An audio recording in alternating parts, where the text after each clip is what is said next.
শ্রাবণের শেষ সোমবার এই উপলক্ষে ভিড় জমেছিল মহাকাল ধাম মন্দিরে যাওয়ার উদ্দেশ্যে ভক্তবৃন্দদের। এমনই সময় ঘটল বিপর্যয়, ভেঙে পড়ল ধারসি নদীর ওপর বাঁশের সাঁকোটি।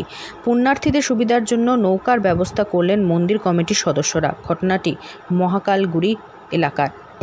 আজকে সকালবেলা ভোরবেলা করছিল, মোটামুটি সাড়ে পাঁচটা অব্দি ছিল। তারপরে বন্যা, নদীতে বন্যাটা আসছে পরে বৃষ্টি ছিল।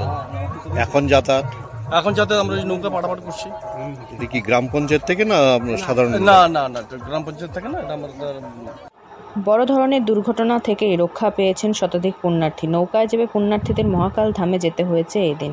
আলিপুরদুয়ার ২ নম্বর ব্লকের মহাকালগুড়ি গ্রাম পঞ্চায়েতের মহাকাল ধামের যাওয়ার একমাত্র বাঁশের সাঁকো জলের তোড়ে ভেসে যায় এদিন।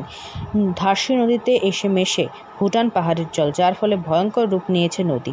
তার উপর বাঁশের সাঁকো জলের তোড়ে ভেসে যাওয়ায় ভক্তবৃন্দরা মহাকাল ধামে যেতে পারছিলেন না। তড়িঘড়ি মহাকাল ধাম মন্দির কমিটি নৌকা নামিয়ে ভক্তবৃন্দদের মহাকাল ধামে যাওয়ার ব্যবস্থা করেন। রবিবার রাত থেকে দেখা যায় এলাকায় পুণ্যার্থীদের ভিড়। সোমবার বিকেলেও কমছিল না সেই ভিড়। পুণ্যার্থীদের কাছে এই মন্দির নিয়ে রয়েছে নানান মান্যতা। এটা দেখুন, এই আমাদের এখানে বাৎসরিক মেলা হয়। মেলার সময় আমাদের দুটো ব্রিজ হয়। অনেক সময় আমরা আতঙ্কে থাকি, প্রবল হঠাৎ করে যদি জল আসে তখন ব্রিজ ভেঙে যায়, এবং পূর্বে ওটা হয়েছে। তখন খুব কষ্ট করে দর্শনার্থীরা বাবার ওপারে পারাপার করে তা বাবার দর্শন নিয়েছে। এবং এখন এই যে শ্রাবণ মাসের প্রত্যেক সোমবার রবিবার থেকে হাজার হাজার মানুষের ঢল নামে এখানে মহাকালগুড়ি আমাদের বাবার মন্দিরে।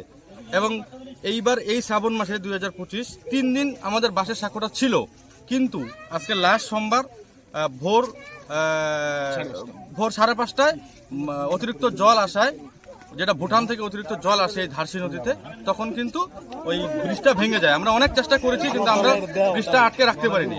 এই যে এখন দেখুন হাজার হাজার মানুষের ঢল নেমেছে, অনেক লোক, অনেক। এলাকাবাসীদের দীর্ঘদিনের দাবি ধারসি নদীর ওপর পাকা সেতু তৈরি করার, কিন্তু প্রশাসনিক কর্তারা কোনোরকম ব্যবস্থা গ্রহণ করেননি বলে অভিযোগ এলাকাবাসীদের। আলিপুরদুয়ার থেকে অনন্যাদের রিপোর্ট, লোকাল 18 বাংলা।